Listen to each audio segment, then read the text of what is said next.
Hello, good afternoon, everyone. I hope you all are good. So, for today, the topic is management. What is management? So, management is defined as process by which cooperative groups direct action toward a common goal.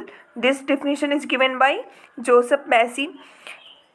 होता क्या है management? Management एक ऐसा process होता है जिसमें बहुत सारे ग्रुप्स मीन्स कि बहुत सारे पीपल्स पास में आते हैं और एक ही गोल को अचीव करने के लिए वो वर्क करते हैं, तो ये मैनेजमेंट होता है. And second definition is management is art of getting things done through and with people in formally organize group. Means कि कोई भी एक ऑर्गेनाइजेशन है, वहाँ पे जो पीपल्स हैं वो एक ही गोल को अचीव करने के लिए जो काम करते हैं, एक ऐसा आर्ट होता है जो एक ही गोल को अचीव करने के लिए पूरा मैनेजमेंट मीन्स कि पूरा ऑर्गेनाइजेशन और उसमें जो लोग जितने भी पीपल्स हैं वो एक एक ग्रुप बना के या इंडिविजुअली वो वर्क करते हैं, उसको हम लोग मैनेजमेंट कहते हैं. Second is the nature of management. So what is the nature of management? First nature is it is the scientific process. It is a scientific process and objective of organization is doing observation in a planned way. Means कि एक ऐसा scientific process होता है जिसमें जो हम लोग जो भी ऑर्गेनाइजेशन का ऑब्जेक्टिव होता है उसको अचीव करने के लिए प्लानिंग करते हैं. वो एक प्लान्ड वे में हम लोग उस गोल को अचीव करते हैं. सेकेंड जो हमारा नेचर होता है कि the person performing management is known as manager. जो हमारा वो मैनेजमेंट का काम संभालता है हमारे ऑर्गेनाइजेशन में, उसको हम लोग क्या कहते हैं? मैनेजर. जैसे एक मैनेजर होता है किसी भी कंपनी में या ऑर्गेनाइजेशन में, तो वो बहुत सारे डिपार्टमेंट्स को हैंडल करता है, तो एक उसका अलग ही मैनेजमेंट होता है कि वो एक ऑर्गेनाइजेशन के अलग अलग डिपार्टमेंट्स के लोगों को मैनेज करता है, तो उसी को हम लोग बोलते हैं क्या? मैनेजर. फिर थर्ड होता है कि हमारा it focus on the entire organization process. जो हमारा मैनेजमेंट होता है वो पूरे ऑर्गेनाइजेशन प्रोसेस पे फोकस करता है. कौन सा डिपार्टमेंट कितना काम कर रहा है, कितना प्रोग्रेस किया, कितने मीन्स की गोल को अचीवमेंट करने के लिए वो कितने वर्क कर रहा है, क्या प्लानिंग है, तो ये सारा प्रोसेस को देखता है. फिर हमारा फोर्थ है it is the manager process the strategic vision setting objective crafting strategy and implement. It means like हम लोग क्या करते हैं कि स्ट्रेटजी बनाते हैं और उसी गोल को अचीव करने के लिए हम लोग स्ट्रेटजी बनाते हैं और उसी स्ट्रेटजी पे हम लोग काम करते हैं और अपने जो भी हमारा प्लान होता है उस प्लान को हम लोग इम्प्लीमेंट करते हैं. लास्ट और हमारा नेक्स्ट है it decide what is to be done and getting the work done by other. ये देखता है, मतलब जो मैनेजमेंट होता है वो ओवरऑल देखता है कि लोग काम क्या कर रहे हैं और कितना वो लोग काम कर चुके हैं. तो ये हमारे मेनली 5 नेचर्स होते हैं. और नेक्स्ट हम लोग बात करेंगे, नेक्स्ट हमारा टॉपिक है कि क्या इसका कॉन्सेप्ट होता है मैनेजमेंट का. तो फर्स्ट होता है हमारा फंक्शनल कॉन्सेप्ट.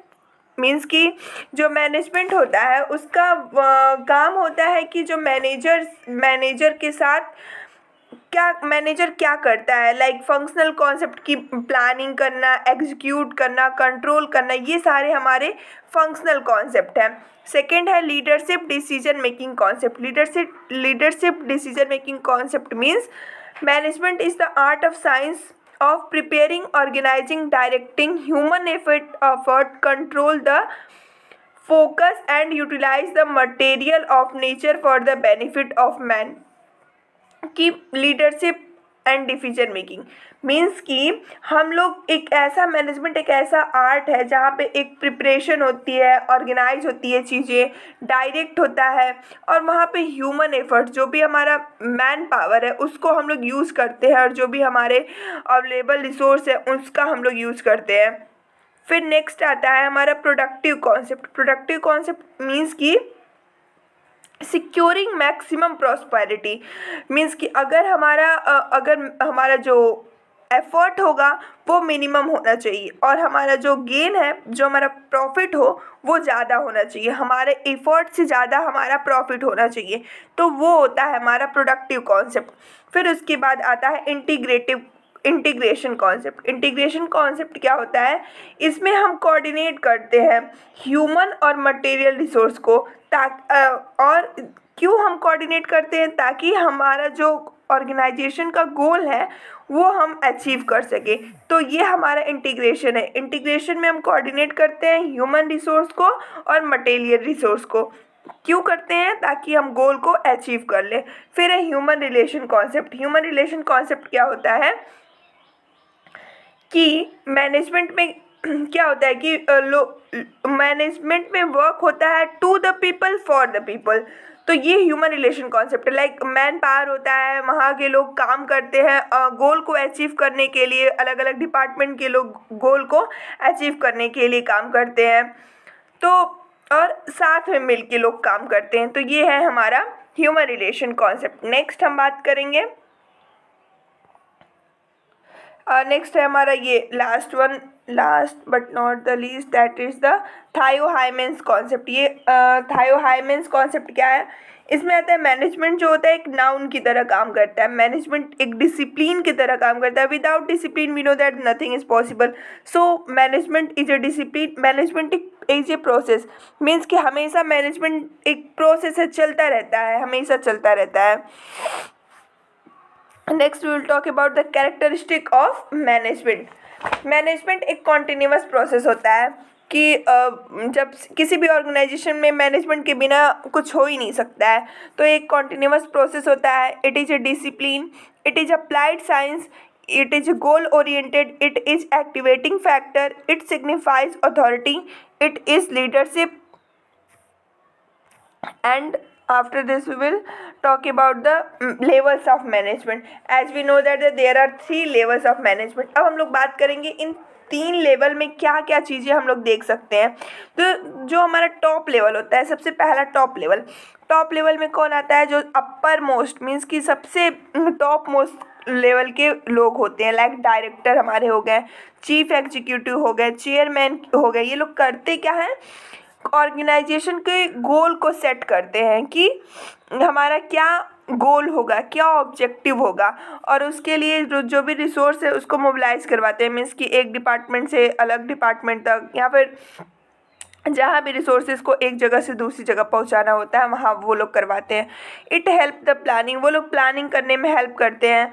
और it help in the organization, वो लोग ऑर्गेनाइजेशन में ऑर्गेनाइज करने में हेल्प करते हैं। It make the long term goals, ये लोग लॉन्ग टर्म्स गोल बनाते हैं, लाइक 5 साल के 10 साल के ऐसे गोल बनाते हैं।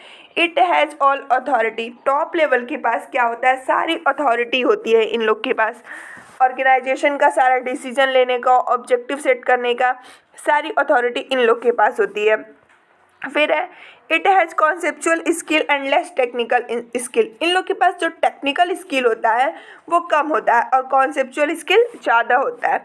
नेक्स्ट हम लोग बात करेंगे मिडिल लेवल क्या होता है, जैसे कि इसमें आते हैं हमारे ब्रांच डिपार्टमेंट मैनेजर्स, मतलब हर एक डिपार्टमेंट के अलग अलग जो मैनेजर होते हैं वो लोग इसमें आते हैं, इस ग्रुप में आते हैं, इस लेवल पे आते हैं। ये क्या करते हैं, ये एडवाइस देते हैं टॉप लेवल मैनेजमेंट को, और जो भी मतलब टॉप लेवल हमारा पॉलिसी बनाता है, जो भी रूल्स बनाता है वो ये इम्प्लीमेंट करवाते हैं। मिडिल लेवल किस पे इम्प्लीमेंट करवाएंगे, लो लेवल पे इम्प्लीमेंट करवाते हैं।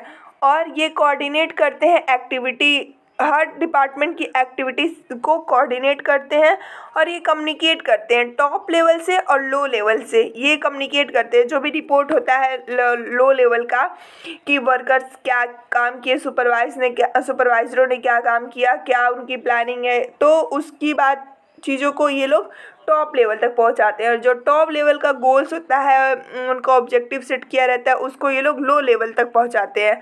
तो ये इनका काम होता है मिडिल लेवल का। जैसे मिडिल लेवल में होता है ना कि कोई रहता है, कोई मीन्स कि कोई भी इंडिविजुअल होता है इधर की बात उधर करता है, तो ऐसे ही ये मिडिल लेवल वाले लोग होते हैं कि इधर की बात उधर करते हैं बस। They make short terms plans for 1 to 5 year, और इनका प्लान्स कितने साल के लिए बनता है, 1 से 5 साल के लिए इनका प्लान बनता है। फिर लोअर लेवल क्या है कि इसमें सुपरवाइजर आते हैं और ऑपरेटिव फोरमैन आते हैं, और ये वर्कर्स को डायरेक्ट करते हैं, लाइक जो भी लेबर्स वगैरह होते हैं उनको डायरेक्ट करते हैं कि क्या काम करना है, कैसे करना है, और ये मोरल डेवलप करते हैं वर्कर्स में। They inform about decision in, और ये डिसीजन के बारे में लेबर को इन्फॉर्म करते हैं कि इतना काम है तो इतने दिन में कंप्लीट हो जाना चाहिए। The inform performance difficulties demand of workers, और ये जो भी मतलब वर्कर्स की परफॉर्मेंस है, जो भी डिफ़िकल्टीज आ रही है वर्कर्स को, उसको मिडिल लेवल तक इंफॉर्मेशन देते हैं। They make daily weekly monthly plans, और ये कैसे प्लान बनाते हैं, डेली प्लान बनता है इनका, फिर वीकली बनता है, फिर मंथली, ऐसे ऐसे इनकी प्लानिंग होती है। दे हैव लिमिटेड अथॉरिटी, और इनके पास ही बहुत कम अथॉरिटी होती है। सबसे ज़्यादा अथॉरिटी किसके पास होती है, टॉप लेवल के पास। फिर हम लोग बात करेंगे अब कि फंक्शन क्या होता है मैनेजमेंट का फंक्शन होता है planning, directing, organizing, staffing and controlling, ये सारे हमारे मैनेजमेंट के फंक्शन हैं। एलिमेंट्स क्या होते हैं मैनेजमेंट के, planning is what to be done, it is a intellectual process, it develop alternative approaches to meet the objective, it gain economical operation, it facilitate coordination, it facilitate control। फिर next है organising में क्या, तो हमारा ये planning का पहला element था, ये हमारा मैनेजमेंट का पहला एलिमेंट था प्लानिंग।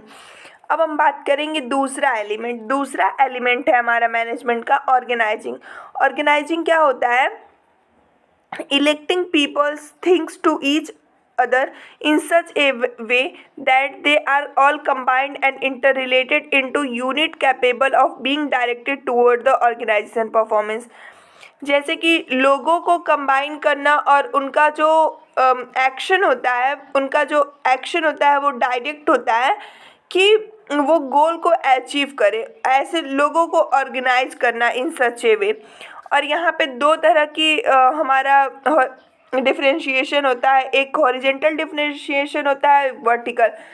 हॉरिजेंटल मीन्स होता है कि operational unit for the effective performance, और वर्टिकल क्या हो सकता है कि हायरार्की इस्टेब्लिश करके, तो वो वर्टिकल हो जाएगा।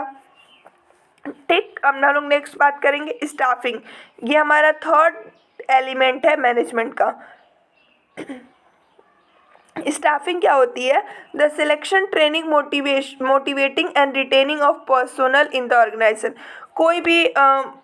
कोई भी इंडिविजुअल जब आता है किसी भी ऑर्गेनाइजेशन में काम करने के लिए, तो उसको हम लोग सेलेक्ट करते हैं कि हाँ 10 लोग में से किसी एक को सेलेक्ट किया कि हाँ इसको काम करना है, ये कैपेबल है, तो सिलेक्शन किया, फिर उसको ट्रेनिंग दिया कि बताया कि तुमको ये काम करना है, ऐसे ऐसे काम करना है। तो ट्रेनिंग जो होती है किसी की स्किल को और स्ट्रॉन्ग बनाती है, तो हम लोगों ने उसको ट्रेनिंग दिया। फिर मोटिवेट करना कि हमको मतलब इस ऑर्गेनाइजेशन में कैसे वर्क करना है, क्या करना है। फिर रिटेन करना मीन्स कि बहुत ज़्यादा टाइम तक उसको उसी ऑर्गेनाइजेशन में रहने के लिए बहुत डिफरेंट हम लोग मोटिवेशन देते हैं कि लाइक उसका हम लोग सैलरी बढ़ा सकते हैं, प्रमोशन दे सकते हैं, इस तरह से ये पूरा होता है staffing. It means that the right person at right place, कोई भी इंडिविजुअल जिसको जिस डिपार्टमेंट में जिसकी स्किल रहती है उस डिपार्टमेंट में हम उसको सेलेक्ट करके उसकी हम लोग ट्रेनिंग देते हैं, फिर रिटेनिंग करते हैं, ये होता है हमारा स्टाफिंग। फिर नेक्स्ट हमारा एलिमेंट है डायरेक्टिंग क्या है, इशूइंग ऑफ ऑर्डर। हम लोग कोई भी ऑर्डर को इशू करते हैं, मतलब किसी को बताते हैं, किसी सबऑर्डिनेट्स को समझाते हैं, तो वो होता है हमारा डायरेक्टिंग। इसमें क्या करना होता है, किसी को ऑर्डर देना, सुपरवाइज करना, लीड करना, किसी को मोटिवेट करना, ये सब हमारे डायरेक्टिंग होते हैं। फिर नेक्स्ट है सुपरविज़न क्या होता है, किसी को ट्रेनिंग देना या फिर उसके काम को ओवरसी करना ही सुपरविज़न कहलाता है। कोई भी एम्प्लॉय है, कोई भी वर्कर है, काम कर रहा है, तो उसको ओवरसी करना, क्या काम कर रहा है, वो कैसे कर रहा है, उसको सिखाना या फिर बताना कि हाँ यहाँ गलती रह गई है, तो वो सुपरविज़न होता है। वो सारा जैसे हम किसी को सुपरवाइज़ करते हैं वही हमारा सुपरविजन है। नेक्स्ट है लीडिंग। लीडिंग क्या होता है कि किसी भी लीडरशिप के पास इतनी एबिलिटी होती है कि वो दूसरे लोगों को इन्फ्लुएंस कर सके कि कैसे वो ऑब्जेक्टिव, कैसे वो गोल तक पहुँचे, कैसे वो गोल को अचीव करे, तो वो हमारा होता है लीडिंग। फिर नेक्स्ट है कंट्रोलिंग। कंट्रोलिंग क्या होता है? Regulation of activities in according with the requirement, मतलब कि हम अपने एक्टिविटीज़ को इस तरह से रेगुलेट करते हैं ताकि हम अपने प्लान को अचीव कर सके। इसके मेनली 3 स्टेप्स होते हैं। पहले हम लोग स्टैंडर्ड को इस्टेब्लिश करते हैं, फिर जो हमारा स्टैंडर्ड है उसके हमारा जो परफॉर्मेंस है उसको मेजर करते हैं, फिर कंपेयर करते हैं एक्चुअल स्टैंडर्ड से। मीन्स कि हम कोई भी नर्सिंग में बहुत सारे प्रोसीजर्स होते हैं, तो कुछ स्टैंडर्ड प्रोसीजर होता है कि ऐसे हमारा कॉन्ट्राइंडिकेशन है, ये इंडिकेशन है, ऐसे ऐसे हम लोग प्रोसीजर करते हैं। फिर हम लोग खुद प्रोसीजर करते हैं कि हॉस्पिटल्स एंड ऑल में। फिर हम लोग क्या करते हैं कि कंपेयर करते हैं जो हमारा प्रोसीजर हमने हॉस्पिटल में किया और जो एक्चुअल प्रोसीजर है, मीन्स कि जो एक्चुअल स्टैंडर्ड है प्रोसीजर का, उससे हमारा प्रोसीजर कितना मिल रहा है, कितनी समानताएं हैं हमारे उसमें उस स्टैंडर्ड प्रोसीजर से, तो ये हम लोग कंपेयर करते हैं। फिर नेक्स्ट होता है कि मैनेजमेंट के प्रिंसिपल्स क्या क्या होते हैं। मेनली हमारे 14 प्रिंसिपल होते हैं मैनेजमेंट में। Division of work, authority and responsibility, discipline, unity of command, unity of direction, subordinates of individual interest, remuneration, the degree of centralization, line of authority, order, equity, stability of tenure of personnel, initiative, spirit de corps, जिसको बोलते हैं team spirit. Then we will talk about this principle in next slide. So thank you for watching. Have a good day. Bye bye.